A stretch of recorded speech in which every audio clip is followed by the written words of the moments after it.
IPL మొదలు కాకముందే ఢిల్లీ క్యాపిటల్స్కు కోలుకోలేని దెబ్బ తగిలింది. England star opener Ben Duckett workload management కారణంగా ఈ సీజన్ నుండి తప్పుకుంటున్నట్లుగా ప్రకటించి అందరినీ ఆశ్చర్యపరిచారు. 2 కోట్ల భారీ ధరకు డకెట్ను కొనుగోలు చేసిన ఢిల్లీ ఫ్రాంచైజీ ఫ్యాన్స్కు ఇది ఊహించని షాక్ అనే చెప్పాలి.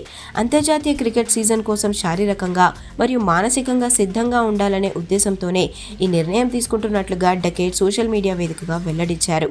ఇంగ్లాండ్ తరపున ఆడటమే నా మొదటి ప్రాధాన్యత. ఢిల్లీ ఫ్రాంచైజీకి, అభిమానులకు కలిగిన ఇబ్బందికి క్షమాపణలు కోరుతున్నాను అంటూ ఆయన పేర్కొన్నారు. ఇటీవల జరిగిన యాషెస్ సిరీస్లో కేవలం 20.20 సగటుతో పేలవ ప్రదర్శన చేసిన డకెట్ ఇప్పుడు తన ఫామ్పై దృష్టి పెట్టాలని భావిస్తున్నాడు. అయితే డకెట్ తీసుకున్న ఈ నిర్ణయం అతని ఐపీఎల్ కెరీర్ను ప్రమాదంలో పడేసే అవకాశం కూడా ఉంది.